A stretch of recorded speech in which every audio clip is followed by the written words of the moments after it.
बंजारन बहू। कमला एक बहुत स्वार्थी महिला है। उसने पैसों के लिए एक ऐसे इंसान से शादी की जो पहले से शादीशुदा और एक बच्चे का पिता भी था। कमला के पति को मरे हुए एक अरसा बीत गया है। अब वो अपने सौतेले बेटे वैभव के साथ रहती है।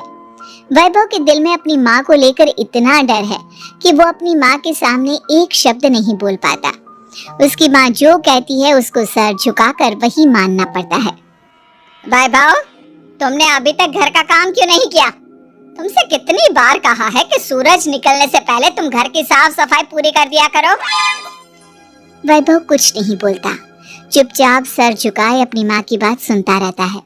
तभी पास में खड़ा नौकर सुखराम कहता है, मालकिन, वैभव बाबा को रात से तेज बुखार है, इसलिए वो सुबह जल्दी उठ नहीं पाए। उनके बदले मैं घर की साफ सफाई कर देता हूँ। ऐसे कोई बुखार नहीं है, मैं इसे अच्छी तरह से जानती हूँ। ये सब काम न करने के बहाने हैं। सुखराम काका, बोल दो इसे, सारे घर का काम यही करेगा, और इससे समय पर अपना काम पूरा नहीं किया तो इससे आज का खाना भी नहीं मिलेगा। मगर मालकिन, वैभव बाबा की सच में ही तबीयत खराब है, आप एक बार देख तो लीजिए।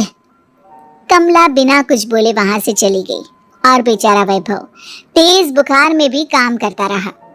कमला वैभव की शादी एक ऐसी लड़की से कराना चाहती थी जो अनपढ़ हो और कमला से इसी तरह डरे जिस तरह वैभव डरता है, ताकि वैभव की सारी जायदाद और धन दौलत उसकी मुट्ठी में रहे। लेकिन आज के जमाने में ऐसी लड़की मिलना मुश्किल है। कमला कार में यही सब कुछ सोचती जा रही थी कि तभी रास्ते में, अरे ड्राइवर, तुमने कार क्यों रोक दी? और ये इतना शोर कैसा? मैडम, आगे कुछ बंजारों का खेल चल रहा है, इसलिए भीड़ लगी है। मैं अभी भीड़ को साइड में करवाकर कार निकालता हूँ। ड्राइवर भीड़ को साइड करके कार निकालने की कोशिश करने लगा कि तभी कमला की नजर रस्सी पर चल रही एक फुलवा नाम की बंजारन पर पड़ी। क्यों ना मैं इस बंजारन की शादी वैभव से करा दूं? ये तो अनपढ़ लग रही है, मेरे पैरों तले दबकर भी रहेगी। मुझे अभी इसके माँ बाप से बात करनी होगी। ये सोचकर कमला ने उन बंजारों से बात की और उन्हें शाम को अपने घर बुलाया। फुलवा के माता पिता वहां उसे लेकर आ गए। उन्होंने इतना आलीशान घर पहले कभी नहीं देखा था। अच्छा हुआ आप लोग आ गए। देखिए, मुझे घुमा फिरा कर बात करने की आदत नहीं है, इसलिए सीधे सीधे मुद्दे पर आती हूँ। मुझे आपकी बेटी बहुत पसंद है। मैं अपने इकलौते बेटे की शादी आपकी बेटी फुलवा से कराना चाहती हूँ। इसके बदले में आप जो चाहो वो ले सकती है। तभी फुलवा की माँ कहती है, ये क्या कह रही है मैम साहब? कहीं आप हमारी गरीबी का मजाक तो नहीं उड़ा रही ना? आप मेरे बेटे से मिल लो। अगर आपको मेरा बेटा पसंद आता है तो मैं कल से ही शादी की तैयारी शुरू कर दूंगी। सुखराम, सुखराम, वैभव को लेकर आओ। फुलवा अपनी माँ के कान में फुसफुसाती है, माँ, कहीं इस मेम साहब का छोरा पागल तो ना है? फुलवा अपनी माँ से बात कर रही होती है कि वैभव वहां आता है। फुलवा उसे देखती ही रह जाती है और उसके माता पिता उसकी शादी तय कर देते हैं। शादी वाले दिन किसी को फुलवा और वैभव की बेमेल विवाह की बात समझ में नहीं आती। फिर भी एक औरत कमला से पूछ ही लेती है, कमला जी, आपने अपने इकलौते बेटे की शादी देहाती गवार से क्यों करा दी? ये बंजारन आपके घर की बहू बनने लायक तो नहीं है। कम से कम अपने स्टेटस का ही ख्याल कर लिया होता। बहू तो अपने टक्कर की लाती। आपने तो बंजारन को ही बहू बना लिया। अब कमला को समझ में नहीं आ रहा था कि इस बात का क्या जवाब दे।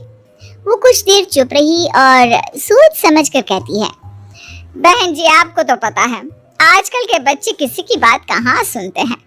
मैं तो अपनी बहू एक पढ़ी लिखी और अपनी सोसाइटी की ही ढूंढ रही थी। लेकिन मेरे बेटे ने मेरे सामने इस बंजारन को लाकर खड़ा कर दिया। बोला कि मैं शादी करूंगा तो इसी से। अब भला मैं क्या करती? मुझे अपने बेटे के सामने झुकना ही पड़ा। कमला की ये बातें सुखराम भी सुन रहा था। उसने ये सारी बातें वैभव को जाकर बता दी।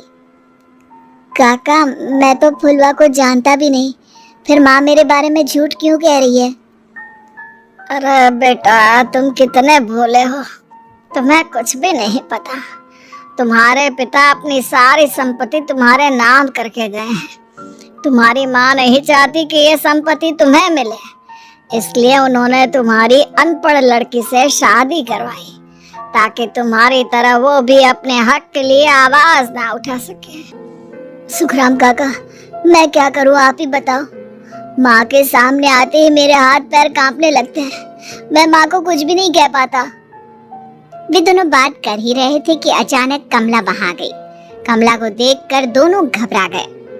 तुम दोनों फिर कभी बातें कर लेना, अभी फेरों का समय हो गया है, चलो जल्दी आओ। इस तरह फुलवा और वैभव की शादी हो गई। अगले दिन कमला ने फुलवा को बुलाया और उसे नसीहत देने लगी। देख बंजारन, तुझे मैंने अपनी बहू बना तो लिया है, लेकिन तुझे इस घर में आँख कान मुंह बंद करके रहना होगा। घर का काम कर और अपने पति से मतलब रख, समझी? कमला का ऐसा रवैया फुलवा को बिल्कुल समझ में नहीं आया। उसने वैभव से इस बारे में बात की। सुनिए ना, माँ जी ने जिस तरह मुझसे बात की मुझे अच्छा नहीं लगा। शादी से पहले तो वो मुझसे बहुत अच्छे से बात कर रही थी, लेकिन शादी के बाद उन्हें क्या हो गया? तुम ज्यादा मत सोचो, जैसा माँ कहती है वैसा ही करो। ये कहकर वैभव वहां से चला गया। अगले दिन वैभव को घर के नौकरों की तरह काम करता देख फुलवा को बहुत हैरानी हुई। फुलवा ने इस बारे में सुखराम काका से बात की तो सुखराम काका ने फुलवा को सारी बात बता दी। अब फुलवा को समझ में आ गया कि उसकी सास ने एक बंजारन को बहू क्यों बनाया। एक दिन वैभव घर का काम कर रहा था, तभी उससे कांच की प्लेट टूट गई। किसने गिराई ये कांच की प्लेट? वैभव को वहां खड़ा देख कमला ने छड़ी से उसे मारना शुरू कर दिया। उसके पैर में कांच चुभ गया और खून बहने लगा, लेकिन फिर भी कमला उसे मारी जा रही थी। ये देखकर फुलवा ने कमला के हाथ से छड़ी छीन ली और तोड़कर फेंक दी। बंजारन, तेरी इतनी हिम्मत, तूने मेरे हाथ से छड़ी छीनी? कमला फुलवा को थप्पड़ मारने ही वाली थी कि फुलवा उसका हाथ पकड़ लेती है। ससुमा, मैंने मॉम की गुड़िया ना समझ लियो। बंजारन, ईंट का जवाब पत्थर से देना जानती हूँ। आज के बाद मेरे या वैभव जी के ऊपर हाथ उठाने की सोचियो भी ना, समझी ससुमा? ये कहकर फुलवा वैभव को लेकर वहां से चली गई। उसने वैभव के पैर पर पट्टी बांधी, उसके आंसू पोंछे। वैभव ने पहली बार किसी के दिल में अपने लिए इतना प्यार महसूस किया। अब फुलवा वैभव का हर काम में हाथ बटाती, उसका बहुत ख्याल रखती। इस तरह दोनों बहुत ज्यादा नजदीक आ गए। वहीं दूसरी ओर कमला सारी जायदाद अपने नाम करने की साजिश करने लगी। और एक दिन, वैभव, जल्दी बाहर आओ। कमला की आवाज सुनकर वैभव और फुलवा अपने कमरे से बाहर आ गए। जी माँ, आपने बुलाया? ये ले, इन कागजों पर साइन कर दे। वैभव कागजों पर साइन करने ही वाला था कि फुलवा वैभव के हाथ से पेन छीनकर कहती है, ना वैभव जी, आप इस पर हस्ताक्षर नहीं करेंगे। आओ बंजारन, मैं तुझसे बात नहीं कर रही। ये बात मेरे और मेरे बेटे के बीच की है। चुपचाप पेन दे दे, नहीं तो तेरी खाल उधेड़ लूंगी। ससुमा, बंजारन की खाल इतनी भी ढीली ना होवे कि कोई भी उधेड़ लेवे। जो यकीन ना आता हो तो देख ले उतार के। और हाँ, बंजारन जरूर हूँ, पर अनपढ़ ना हूँ। मन्ने भी पता है कि किसी भी कागज पर साइन करने से पहले उसे अच्छी तरह पढ़ लेवे हैं। पेन देती है या नहीं? ये कहकर कमला फुलवा को मारने आई तो फुलवा ने कमला को धक्का दे दिया और वो नीचे गिर गई। कमला डरकर वहां से भाग गई। अब फुलवा ने वो कागज उठाए और वैभव के साथ सीधा वकील के पास चली गई। वकील ने वो कागज देखे और फुलवा को बताया, वैभव के पिता की सारी जायदाद और संपत्ति वैभव के नाम है, लेकिन वैभव की सौतेली माँ इस संपत्ति को अपने नाम कराना चाहती है, इसलिए इन कागजों पर वो साइन करा रही थी।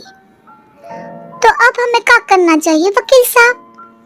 वकील ने फुलवा और वैभव को सब कुछ अच्छी तरह से समझा दिया। अब दोनों घर पर पुलिस को लेकर पहुंचे। कमला पुलिस को देखकर घबरा गई। पुलिस ने कहा, आपके नाम की कंप्लेंट हुई है, आपको हमारे साथ थाने चलना होगा। कंप्लेंट? कैसे कंप्लेंट? आप अपने सौतेले बेटे पर बहुत अत्याचार करती हो, धोखे से सारी जायदाद अपने नाम करा रही थी। अब नहीं इंस्पेक्टर साहब, जरूर ये मेरी बहू की कोई साजिश है, इससे गलत कंप्लेंट की है। मैडम, शिकायत आपकी बहू ने नहीं बल्कि आपके बेटे वैभव ने की है। कमला वैभव का नाम सुनकर दंग रह गई। जिस बेटे ने कभी उसके सामने सर नहीं उठाया था, आज वही बेटा उसके सामने पुलिस को ले आया है।